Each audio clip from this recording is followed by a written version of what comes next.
In this lesson, we'll talk about economic policy which would allow us to control inflation.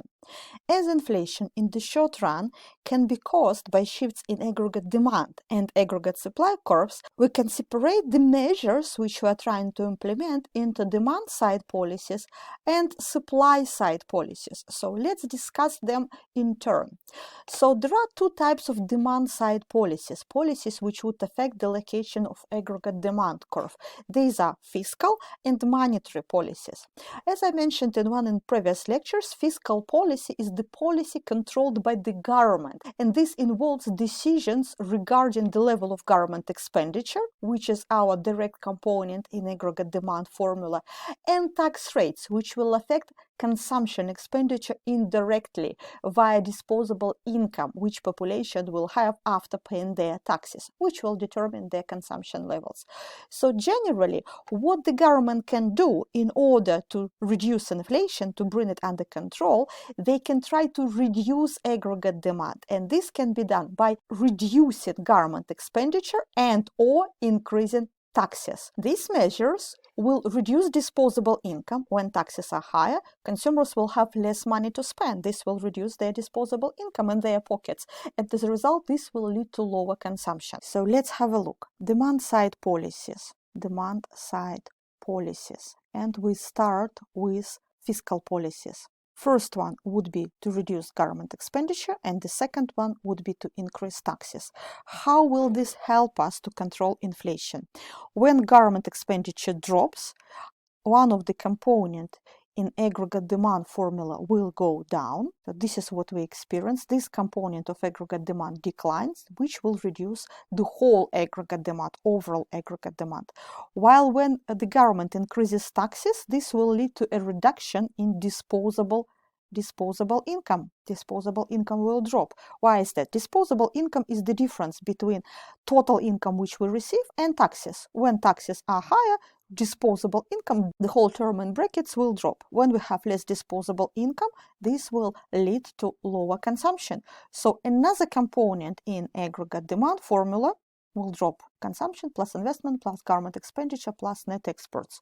When disposable income is lower, this will reduce consumption, which will lead to lower aggregate demand as well. So both of these policies will lead to lower aggregate demand. That's the whole idea of contractionary fiscal policy. Contractionary fiscal policy, to reduce aggregate demand, to prevent this overheating. As inflation was caused by too much aggregate demand, by reducing aggregate demand, we can control inflation. We'll draw a graph in a second. But apart from this, policymakers can also implement some measures for monetary policy. Monetary policy is controlled by the central bank, and it involves affecting or changing money supply and manipulating the interest rate. So we can actually try to change both of these variables. For example, central bank in the UK, it would be Bank of England. In America, it would be the Fed, Federal Reserve System, can reduce supply of money available through the banking system. By reducing money supply, by reducing availability of a certain product in the market, this will make this product more valuable. So generally, you can draw a very simple graph. Let me just do it here somewhere separately. If you sketch a graph for the money market, you can draw demand for money and supply of money. Money supply is vertical because it's directly controlled by the central bank. So we have amount of money, quantity of money along horizontal axis, and we have certain amount of money in the economy because this is how much central bank has printed. It is fixed, right? And we have price of money, which is interest rate. So we have quantity as in any other market. We have price along vertical axis as in any other market. We have downward sloping demand and we have supply. And equilibrium between supply and demand, equilibrium point, will determine equilibrium price of money, equilibrium interest rate in a market. When central bank decides to reduce money supply, reduce availability of money in the economy, it shifts money supply to the left. Economy will move, money market will move to a new equilibrium, shown in blue. So availability of money supply is now lower. New money supply is lower. It's still fixed, but it's now fixed at a lower amount. This will push price of money, in other words, interest rates, higher. So new price of money will be higher. So generally, this is the idea of contractionary monetary policy. So we've covered fiscal policy, and now we are focusing on monetary policy. So central bank can reduce money supply, availability of money in the economy, which will lead to higher interest rates. And higher interest rates in the economy will make cost of borrowing considerably higher. Cost of borrowing go up. And when cost of borrowing is higher, this will lead to lower investment in the economy. It's too expensive now to borrow money to invest in new projects. This will also reduce consumption expenditure because cost of serving loans, cost of repayments on your borrowing will be more expensive. For example, your mortgage can become unaffordable, your car loan will become very expensive for you, and as a result, this can lead to a reduction in consumer expenditure. Both investment and consumption are, of course, components of aggregate demand. So when both of these elements drop, investment drops and consumption drops because of higher cost of borrowing, this of course will reduce aggregate demand. In other words, we will have the same effect as contractionary fiscal policy, but this was achieved through monetary policy. So this is contractionary monetary policy. Contractionary monetary policy. I'll explain why it is contractionary in a minute. Contractionary monetary policy. So this is what the central bank can do, can reduce money supply. Alternatively, it can simply increase interest rates directly. They are able to set their own Bank of England rate, which will affect other interest rates in the economy. And of course, this will increase the cost of borrowing for everyone in the country. When people borrow less, they will spend less. So consumption and investment will go down, which will reduce aggregate demand. So generally, central bank can reduce money supply or can increase interest rates directly, which will lead to same set of effects, same chain of arguments, which will lead to lower aggregate demand in the economy. So all of these types of policies, contractionary fiscal policy, higher taxes and lower government expenditure, low money supply, higher interest rates, all of this will lead to lower aggregate demand. That's why it's the demand side policies. And how exactly will it help us to control inflation? Yes, have a look. This is our aggregate demand curve, original aggregate supply curve, original equilibrium at point E0, and original price level. We have some national output to start with as well. And now aggregate demand curve shifts to the left, because of this contraction, which we've achieved via fiscal and monetary forces. So our aggregate demand is now lower. New aggregate demand is lower, which means that our economy will move to a new equilibrium point shown in blue, which will imply that our price level is now lower. So basically, that's the result of our intervention.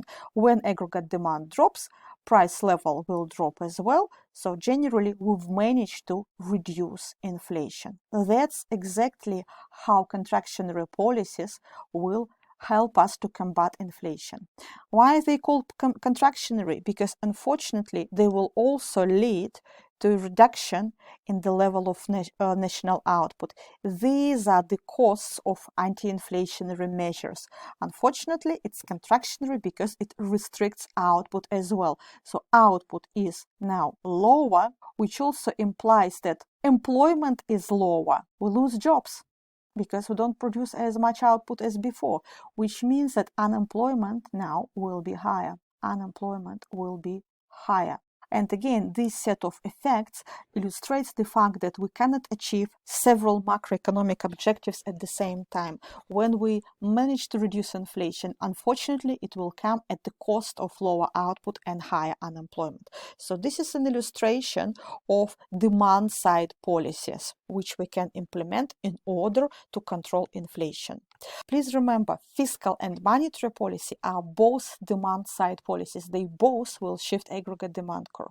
Apart from this, we can try to affect the supply curve because we can experience inflation due to shift in aggregate supply curve. And what we can try to do is to shift it back in order to reduce inflation.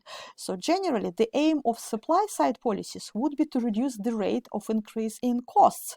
And this would allow us to shift aggregate supply curve to the right. So let's draw a graph to illustrate this. Supply side policies. So basically, supply side policies will include anything, any measures which will allow us to shift aggregate supply curve to the right, which will increase our production potential, because this is exactly what the meaning is of this rightward shift in the aggregate supply curve. So have a look how it will work. Originally, we've been located at equilibrium point E0. This was our original equilibrium output and original price level.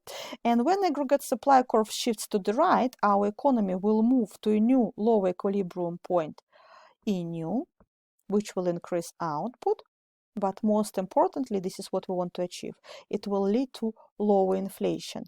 Inflation drops. That's the anti-inflationary effect of the supply side policies. And as you can see here, it's very beneficial because unlike demand side policies, it's not contractionary.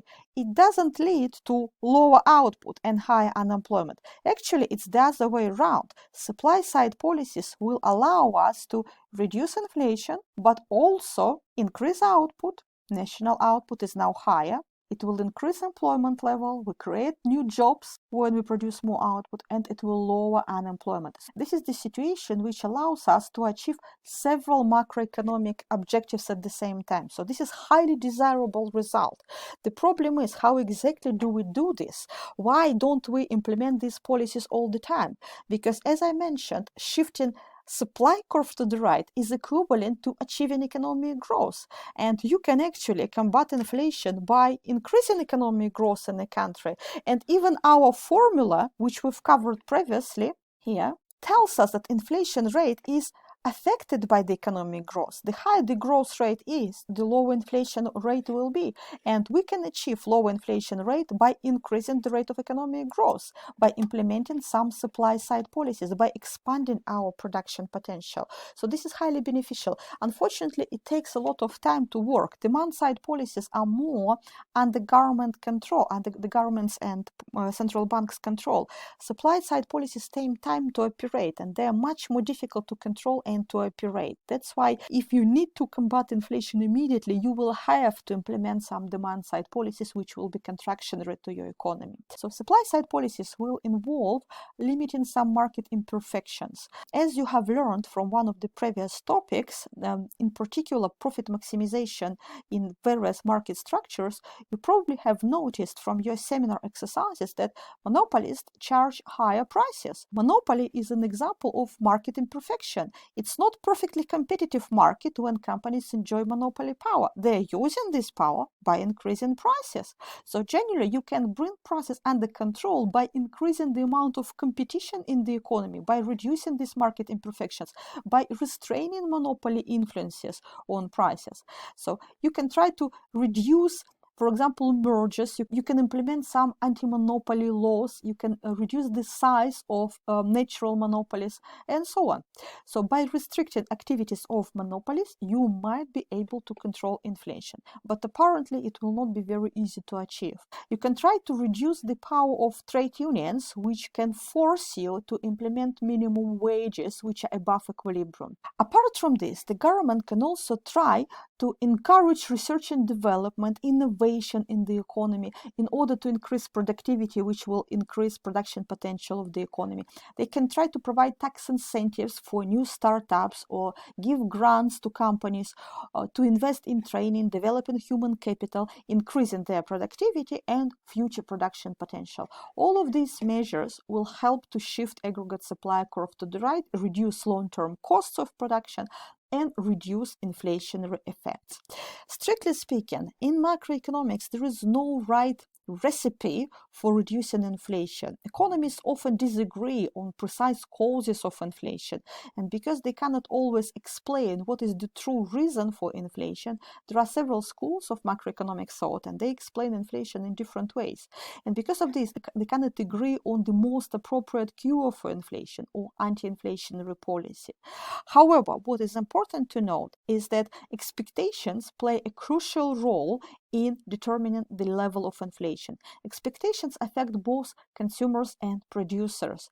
It can affect demand, allocation of demand and supply curves in all markets. And that is why when you control inflationary expectations, when you can influence them, when you can bring them under control, it can help to shift aggregate demand and aggregate supply curve as well, which will allow you to achieve your inflationary objectives. That's it with this particular topic. This is all you need to know for your syllabus and for your exam.